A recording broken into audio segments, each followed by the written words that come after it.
Hello guys, welcome to new video. भाई साहब, 100 में से 60% लोगों को एसी का सही यूज ही नहीं पता है। एसी बस ठंडी हवा देने के लिए काम करता है। इसमें गर्म हवा आती है और ठंडी हवा आती है, इतना ही लोगों को पता होता है। लेकिन क्या आपको पता है, इसमें बहुत सी ऐसी सेटिंग दे रखी होती है जिसे यूज करके आप किसी भी वेदर में अपना गाड़ी का जो केबिन है ना, वो आरामदायक रख सकते हो। जैसे कि फ्रंट व्हील से कवर फॉग जम जाती है, साइड में भी जम जाती है, तो उस फॉग को कैसे हटाए, उसके भी सेटिंग इस एसी पैनल में ही होती है। देखो, हमारे पास क्रेटा है और इस गाड़ी के अंदर मैनुअल एसी पैनल दे रखा है, तो इसको हम समझेंगे आज। देखो, जैसे आपकी गाड़ी के अंदर डिजिटल हो सकता है, या फिर आपकी गाड़ी के अंदर बटन वाला भी हो सकता है, या फिर टच स्क्रीन वाला भी हो सकता है, लेकिन बेसिकली सभी का काम एक ही होता है। जब आप इस मैनुअल एसी पैनल को समझ लेंगे ना, तो उसको भी बड़ी आसानी से समझ लेंगे। तो यहाँ पे आपको 3 नॉब दिखाई दे रही होगी, तो इसको ही सबसे पहले समझेंगे। और यहाँ पे बटन दे रखे हैं। जब आप लंबा सफर तय करते हैं, ज्यादातर वक्त अपनी गाड़ी के अंदर रहते हैं, तो आपने नोटिस किया होगा पीछे वाले जो लोग होते हैं ना, उनको भी घुटन सी होने लगती है, आपको सर दर्द होने लगता है, तो उस वक्त भाई कमी महसूस होती है ऑक्सीजन की। तो उस कमी को कैसे पूरा करें, वो भी सेटिंग इसमें दे रखी होती है। तो वो सब सेटिंग किस तरह से करनी है, आज वही सब कुछ इसमें समझाने वाला हूँ। और अब ये वीडियो देखने के बाद आपके दिमाग में किसी भी तरह का कंफ्यूजन नहीं रहेगा। तो सबसे पहले इन 3 नॉब को समझते हैं। वैसे इसमें रोलर दे रखा है, ये देख सकते हो, यहाँ पे आपको पॉइंट दिख रहा होगा, लेकिन इसको नॉब भी वैसे कह सकते हैं। तो इन 3 नॉबों से शुरुआत करते हैं। सबसे पहले इनका काम क्या है वो समझ लेते हैं। तो चलिए यहाँ से हम शुरुआत करते हैं। तो सबसे पहले बात कर लेते हैं इस नॉब से। यहाँ पे आप देख सकते हो, वैसे कलर देख के ही पता चल गया होगा। इस तरफ आपको ब्लू कलर दिख रहा होगा और इस तरफ आपको रेड कलर दिख रहा होगा। यहाँ पे जो एरो है ना, वो भी आपको यहाँ पर दिख रहा होगा, मतलब कि हमने इसको बिल्कुल इस ब्लू पे रखा हुआ है, मतलब ठंडी हवा आएगी। यहाँ पे मान लेते हैं कि 18 डिग्री टेम्परेचर है। जैसे ही मैं इसको ऊपर की तरफ लेकर आऊंगा ना, टेम्परेचर बढ़ता जाएगा। जैसे जैसे जैसे आप टेम्परेचर इसको एडजस्ट कर सकते हो। अब यहाँ पर बीच में मैं इसको ला देता हूँ, तो अब हमारी गाड़ी का जो टेम्परेचर है ना, बाहर का टेम्परेचर और अंदर का टेम्परेचर वो सेम ही हो जाएगा। और जैसे ही आप इस तरफ इसको घुमाएंगे, तो हमारी गाड़ी का हीटर ऑन हो जाएगा। अब देखो, हीटर के लिए कोई एक्स्ट्रा बटन तो नहीं होता है। जैसे ही आप एसी ऑन करते हो ना, एसी के लिए यहाँ पर बटन दे रखा है, लेकिन हीटर के लिए नहीं होता है। हीटर आप ऑन करना चाहते हो तो इस नॉब को यहाँ पर ला दीजिए, तो ऑटोमेटिकली हीटर है वो ऑन हो जाता है। देखो, हीटर का काम क्या है, गाड़ी का जो इंजन होता है, कूलेंट होता है ना, उसका ही भाई काम करता है। तो इंजन की गर्मी हमें एसी वेंट तक आती है। सीधी सी बात मैं आपको बता देता हूँ, जो इंजन का कूलेंट होता है वो आता है डैशबोर्ड के अंदर। एक रेडिएटर लगा होता है, इस जिसको हम हीटर कोर कहते हैं, उसमें रेडिएटर का पानी घूमता है और ब्लोवर फैन उस पर हवा डालता है, तो वो गर्म हवा फिर एसी वेंट तक आती है। तो ऐसा भाई उसमें मैकेनिज्म होता है, इस तरह से भाई हीटर काम करता है। और हीटर ऑन करने से आपकी गाड़ी का माइलेज ड्रॉप नहीं होता है। देखो भाई, कंप्रेसर ऑन होता है ना, जब ठंडी हवा आपको चाहिए,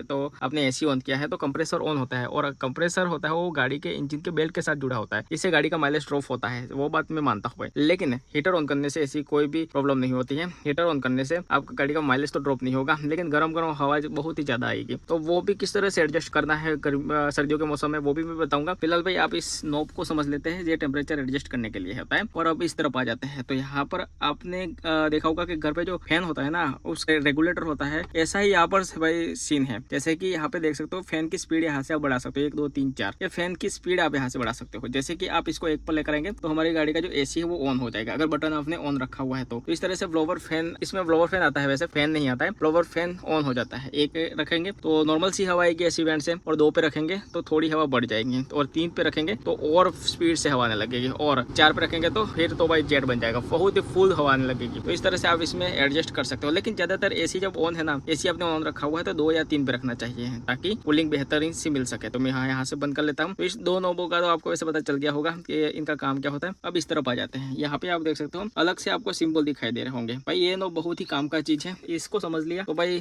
बाकी तो आसानी से समझ जाएंगे, लेकिन इसको समझना थोड़ा सा मुश्किल है। तो यहाँ पे आप देख सकते हो, ये जो डिसाइड करता है भाई हवा किस वेंट से आएगी, यहाँ से हवा की डायरेक्शन चेंज होती है। जैसे कि आप यहाँ ऊपर देख सकते हो, अलग अलग से सिंबल दिखाई दे रहे होंगे। थोड़ा इसको भी समझ लेते हैं। अब मान के चलते हैं कि इस नॉब को मैंने यहाँ पर रखा हुआ है, तो जो इंसान बैठा हुआ है ना, वो दिखाई दे रहा है, इंसान बैठा हुआ है, वो एरो है, वो सर की तरफ जा रहा है। तो ये दर्शाता है भाई कि हवा है ना, इस वेंट से आएगी। ऊपर जो वेंट दिखाई दे रहा है वो 4 इस वेंट से आएगी। तो इसका काम यहाँ पर ये होता है। ये फेस मोड होता है, इसको एक फेस मोड कहा जाता है। अब इसके ऊपर एक और है मोड, में इसको ऑन करता हूँ, तो अभी देख सकते हो एरो है वो बढ़ जा रहे हैं, हालांकि एक है वो पैर की तरफ जा रहा है और एक है वो सर की तरफ। इसका मतलब कि हवा बढ़ गई है। थोड़ी सी हवा इस वेंट से आएगी ऊपर से, और थोड़ी सी हवा वो पैरों में आएगी। तो इस ऑप्शन को कहा जाता है face mode with fit mode. तो इस तरह से आप दोनों जगह से हवा है उसको बांट सकते हो। अब आ जाता है इस वाले नॉब पर, तो मैं इसको यहाँ पर लेकर आता हूँ, तो हवा है ना वो सीधी पैरों में आने लगी। फिट मोड हमारे अभी ऑन हो चुका है, तो इस तरह से हवा आप पैरों में भी ला सकते हो। सर्दियों के मौसम में आपने नोटिस किया होगा कि बाहर का टेम्परेचर और इंटीरियर का टेम्परेचर वैसे सेम हो जाता है कभी कभी, लेकिन पैरों में हमें गर्मी लग रही है, क्योंकि जूते पहन के रखे हुए हैं, जूते पहनेंगे तो गर्मी लगेगी। तो इसके लिए आप इस ऑप्शन को ऑन कर सकते हो। तो इन 3 ऑप्शन का तो वैसे आपको पता चल गया होगा, ये 3 मोड किस काम के। तो यहाँ पे आप देख सकते हो, यहाँ पे एक और मोड है। तो मैं जैसे ही इसको घुमाता हूँ, एक बात नोटिस करना, जैसे कि मैंने यहाँ पर इस नॉब को लेकर आया इस मोड पर, तो यहाँ यहाँ पे लाइट है ना वो बंद होती जा रही है। आप देखना जैसे ही मैं इसको यहाँ पे लेकर आता हूँ ऑफ हो जाती है ये लाइट वाली। तो ये क्यों हो जाती है इसका भी एक रीजन है। तो यहाँ पे जो मोड है ना वो है डिफॉगर प्लस फिट मोड, मतलब कि जो फ्रंट विंडशील्ड होती है वहां से हवा आएगी और आपके पैरों में भी हवा आएगी, क्योंकि कभी कभी जब विंडशील्ड होती है उसके ऊपर फॉग जम जाती है, तो उस फॉग को हटाने के लिए भाई थोड़ी थोड़ी सी फॉग अगर जमी है ना तो उसको हटाने के लिए ये ऑप्शन आपके लिए बेस्ट रहेगा। अब नीचे आ जाते हैं, जैसे कि मैं यहाँ पर इसको रख देता हूँ। यहाँ पे हमारी गाड़ी के अंदर डिफॉगर ऑन हो चुका है। ये ज्यादातर सर्दियों के मौसम में, बारिश के मौसम में बहुत ही काम आने वाली चीज है भाई, क्योंकि बारिश के मौसम में गाड़ी के फ्रंट व्हील के ऊपर फॉग जम जाती है, तो उस फॉग को हटाने के लिए आपको डिफॉगर ऑन करना पड़ेगा। और जब मैं इस ऑप्शन को, इन दोनों ऑप्शन को ऑन करता हूँ ना, तो यहाँ पे जो लाइट है वो बंद हो जाती है, मतलब कि रिसर्कुलेशन बटन है वो ऑटोमेटिक बंद हो जाता है। वो अच्छी बात है, इस गाड़ी के अंदर भाई वो सिस्टम दे रखी है, क्योंकि ये दो ऑप्शन है ना तभी ऑन होते हैं जब गाड़ी के अंदर बाहर की जो फ्रेश हवा होती है वो हमें अंदर चाहिए। यहाँ पे वैसे सिंबल नहीं आता है, लेकिन कुछ गाड़ियों के अंदर यहाँ पर साइड में सिंबल दे रखा होता है जो दर्शाता है कि फ्रेश एयर मोड है उसे ऑन करना है, लेकिन इसमें ऑटोमेटिक बटन बंद हो जाता है। तो इसका मतलब है कि फ्रेश एयर मोड है वो हमारी गाड़ी के अंदर ऑन हो चुका है ऑटोमेटिकली। तो जब भी आप इन दो मोड को ऑन करें, अगर बटन नहीं बंद होता है, यह रिसर्कुलेशन वाला बटन है और फ्रेश एयर मोड वाला बटन है, जैसे मैं इसको दबाता हूँ रिसर्कुलेशन बटन है वो ऑन हो चुका है। जैसे कि इंटीरियर की हवा है ना वो घुमा फिरा के वही हवा आएगी जब आप इस बटन को ऑन करते हो। एसी ऑन है आपकी गाड़ी के अंदर गर्मियों के मौसम में, यह बहुत ही काम का चीज है। तो इससे गाड़ी के इंटीरियर के अंदर जो हवा है ना बहुत ही जल्दी ठंडी हो जाती है। लेकिन जब फॉग जम जाती है ना उस केस में, उस कंडीशन में आपको इस बटन को बंद रखना है और डिफॉगर यहाँ पर ये ऑप्शन ऑन कर देना है। इससे जल्दी से विंडशील्ड के ऊपर फॉग है उसको हटा देगा, ये बाहर की फ्रेश हवा, और बाहर का टेम्परेचर और इंटीरियर का टेम्परेचर नॉर्मल हो जाएगा। तो गाइस यहाँ पे और भी बटन दे रखे हैं, इन बटनों को भी समझ लेते हैं। ये रिसर्कुलेशन वाला बटन है, अभी रिसर्कुलेशन हमारी गाड़ी के अंदर ऑन है। वैसे इसकी थोड़ी सी माहिती तो आपको वैसे मिल गई होगी, लेकिन मैं आपको थोड़ा सा और इसको समझा देता हूँ। जैसे कि इस बटन को मैं दबाता हूँ ना, फ्रेश एयर मोड हमारी गाड़ी के अंदर शुरू हो चुका है, लेकिन ताकि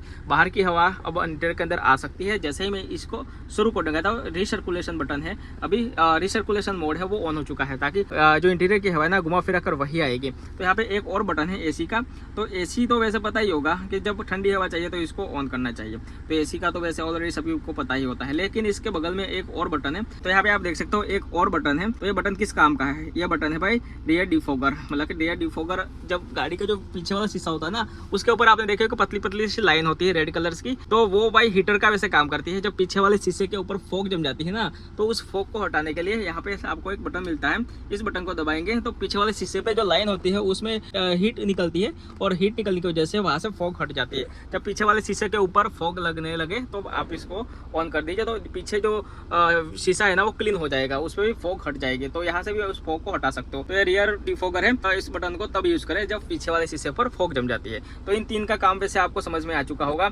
अब बात करते हैं कि गर्मियों के मौसम में किस तरह से एसी हमें चलाना चाहिए। देखो गर्मियों के मौसम में वैसे बाहर का टेम्परेचर ऑलरेडी गर्म होता है, हमें चाहिए गाड़ी का इंटीरियर ठंडा सा, और गाड़ी धूप में ज्यादा वक्त तक खड़ी है, तो उस सिचुएशन में आपको सबसे पहले क्या करना है कि सबसे पहले चारों पावर विंडो उसको डाउन कर देना है। जैसे ही आप चारों पावर डाउन कर देंगे तो बाहर की हवा है वो अंदर आ सकेगी और अंदर की हवा बाहर जा सकेगी।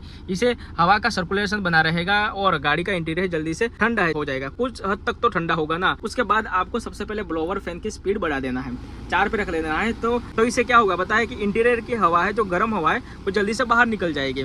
ये सब 5 से 10 सेकंड में कर सकते हो। वैसे चलती गाड़ी पे भी कर सकते हो, ऐसा जरूरी नहीं कि खड़ी गाड़ी पे ही करना है। तो जब गाड़ी चल रही है तो उस कंडीशन में भी आप ऐसे कर सकते हो। चारों पावर विंडो डाउन कर दीजिए, उसके बाद ब्लोअर फैन की स्पीड बढ़ा दीजिए और उसके बाद एसी ऑन कर दीजिए। और मेरे यहाँ से आप टेम्परेचर भी एडजस्ट कर सकते हो। और एक बात याद रखना कि जब एसी ऑन करते हो ना तो रिसर्कुलेशन इस बटन को ऑन रखना है। इससे क्या होगा कि अंदर की हवा है घुमा फिरा कर जल्दी से ठंडी हो जाएगी। अब मान के चलते हैं कि भाई बारिश का मौसम चल रहा है, तो बारिश के मौसम में किस तरह से एडजस्ट करें। तो बारिश के मौसम में वैसे देखो मैं आपको बता देता हूँ कि फॉग जमती है ना, तो फॉग को हटाने के लिए आपको एसी का यूज करना पड़ेगा। हीटर से फॉग नहीं हटती है, मैंने ट्राई करके बहुत सा देखा है कि हीटर से फॉग हट जाएगी, लेकिन नहीं हटती है भाई। इसके लिए एसी आप नॉर्मल पे भी रख सकते हो, जैसा चाहे आप अपना टेम्परेचर रख सकते हो, लेकिन एसी ऑन करना पड़ेगा। एसी ऑन करने के बाद आपको ये दो मोड है ना, यहाँ पर फिट प्लस डिफॉगर और डिफॉगर दो ऑप्शन मिल जाते हैं, तो इन दोनों मोड को ऑन कर देना है। तो लगता है कि भाई फॉग अब ज़्यादा लग रही है, मुझे कुछ सामने दिखाई नहीं दे रहा, तो उस सिचुएशन में आपको इस डिफॉगर को ऑन कर देना है। उसके बाद फ्रेश एयर मोड है उसको ऑन कर दीजिए, यहाँ पे जो बटन है उसको बंद कर दीजिए। बंद कर देंगे तो फ्रेश एयर मोड है ऑटोमेटिकली ऑन हो जाएगी। इसमें आपकी गाड़ी के अंदर फ्रेश हवा आएगी और जल्दी से फॉग है वो हट जाएगी। तो ये बढ़िया सा एक ऑप्शन लगा मुझे इसके अंदर। और सर्दियों के मौसम में भी यही है भाई, सर्दियों के मौसम में आपको हीटर ऑन करना है और हीटर ऑन करके आप अपनी गाड़ी का इंटीरियर है उसे गर्म कर सकते हो। और जब हीटर ऑन करते हैं ना तो एक बात मेरी याद रखना रखना कि इस बटन को बंद रखना है, मतलब कि इस बटन को बंद, एसी वाला बंद रखना है और इस बटन को भी बंद रखना है। अब मैं इसको ऑन कर दूंगा तो रिसर्कुलेशन मोड ऑन हो चुका है। इससे क्या होगा कि जो गर्म हवा है ना, घुमा फिरा के और गर्म होती रहेगी। इससे भाई आपको ज़्यादा गर्मी लगेगी और इससे ऑक्सीजन की कमी भी महसूस होगी और गाड़ी के अंदर कभी कभी तो हल्का हल्का सा आपको सरदर्द भी होने लगेगा। तो इस सिचुएशन में आपको क्या करना है कि इस बटन को बंद कर देना है ताकि बाहर की फ्रेश हवा आए और वो हवा इंटीरियर के अंदर आ सके और आपको फ्रेश एयर मिल सके। तो इस बटन को जब हीटर ऑन करते हैं ना तो बंद कर देना है। तो कैसे बात करते हैं कि आप लंबा सफर कहीं तय कर रहे हो, कहीं पे जा रहे हो 500 किलोमीटर या फिर 1000 किलोमीटर, तो ज़्यादातर वक्त आप अपनी गाड़ी में ही बिताओगे और एसी आपने ऑन रखा हुआ है। एसी आपने 2 घंटे 3 घंटे ऐसे ही ऑन रखा हुआ है और आप अपना सफर चला ही रहे हो, मतलब गाड़ी चल ही रही है आपकी। तो उस वक्त आपने इस बटन को दबा के रखा हुआ है। रिसर्कुलेशन बटन है और एसी ऑन है और ठंडी ठंडी हवा आ रही है। इंटीरियर बिल्कुल ठंडा सा हो चुका है, आरामदायक हो चुका है, लेकिन हल्का फुल्का सा आपको सरदर्द हो रहा है और घुटन सी हो रही है। पीछे बैठे लोग हैं उनको तो उल्टियाँ सी हो रही है, उनको ज़्यादा घुटन होगी। तो ये प्रॉब्लम क्यों होती है भाई? इसका रीजन है कि ऑक्सीजन की कमी। आपकी गाड़ी के अंदर ऑक्सीजन की कमी हो चुकी है क्योंकि आपने रिसर्कुलेशन बटन है उसको दबा के रखा हुआ है। अब वो एक ही हवा घुमा फिरा कर आएगी तो ऐसा ही होगा भाई, और बाहर से कहीं से भी हवा इंटीरियर के अंदर फिर आ नहीं सकती जब तक आप इस बटन को दबाएंगे नहीं। जैसे ही आप इस बटन को दबाएंगे तो गाड़ी के अंदर फिर फ्रेश एयर मोड है वो ऑन हो चुका है। तो बाहर की जो हवा है ना नेचुरल, वो हवा फिर इंटीरियर के अंदर आएगी, फ्रेश एयर मिल सकेगी और ऐसी कोई भी प्रॉब्लम नहीं होगी फिर, क्योंकि ऑक्सीजन की कमी बार बार महसूस होती है। जब हल्का फुल्का सर दर्द होने लगे ना तब आपको महसूस होता है, लेकिन हमें पता नहीं चलता। उस वक्त हम सोचते भी चाय पी के माइंड फ्रेश कर लेते हैं, लेकिन सच्चाई कुछ और होती है। तो जब भी आपको लगे कि हाँ थोड़ा थोड़ा सा आपको सर दर्द भारी भरकम लग रहा है, आंखें थोड़ी भारी सी लगी है और हल्का फुल्का सा घुटन सा लगने लगा है, तो आप इस बटन को बंद कर दीजिए तो फ्रेश एयर मोड है वो अपने आप ऑन हो जाएगा। तो अभी तो मैं रिसर्कुलेशन बटन ऑन कर लेता हूँ क्योंकि बाहर का टेम्परेचर ऑलरेडी गर्म है और मैं चाहता हूँ कि इंटीरियर जल्दी से जल्दी ठंडा हो जाए। तो गाइस जब गाड़ी हाईवे पे चलती है ना तो बहुत से ऐसी सिचुएशन से हमें निकलना पड़ता है, जैसे कि कहीं पे डस्ट ज्यादा उड़ रही हो तो वो भी फ्रेश एयर मोड अगर आपने ऑन कर रखा है तो इंटीरियर के अंदर आ सकती है। और कई जगह पर तो भाई बहुत ही गंदी स्मेल भी आने लगती है, तो इस हिसाब से आप अपने वो कंडीशन के हिसाब से, सिचुएशन के हिसाब से उसको एडजस्ट कर सकते हो, इसको बंद चालू कर सकते हो, तो आपके ऊपर डिपेंड करता है। तो दोस्तों मैंने अपनी गाड़ी का जो एसी पैनल है या मैनुअल एसी पैनल है इसको मैंने आपको समझा दिया किस तरह से इसमें सेटिंग करना है। गर्मियों के मौसम में किस तरह से सेटिंग करना है, बारिश के मौसम में और सर्दियों के मौसम में किस तरह से इसमें एडजस्ट आप कर सकते हो। तो मैनुअल वैसे पैनल दे रखा है लेकिन बहुत सी वैसे इन्फॉर्मेशन इसमें छुपी हुई है। तो ऐसी इन्फॉर्मेशन आप अगर और भी चाहते हो इस गाड़ी को लेकर तो कमेंट करके जरूर बताना। और इन सभी की वैसे जानकारी आपको होनी ही चाहिए। अगर आपने ड्राइविंग स्कूल से गाड़ी चलाना सीखा हुआ है ना तो आपको इन सभी की जानकारी होनी ही चाहिए, क्योंकि मैंने देखा है कि जो लोग अभी नए से ना गाड़ी चलाना सीखा उनको नहीं पता होता है। बहुत से ऐसे फंक्शन होते हैं, बहुत से ऐसे हिडन चीजें होती है जिसे जानना जरूरी है। तो आई होप आपको वीडियो अच्छा लगा होगा। अच्छा लगा तो लाइक शेयर सब्सक्राइब जरूर करें और मिलते हैं इसी तरह के नए वीडियो में। तब तक टेक केयर और बाय बाय।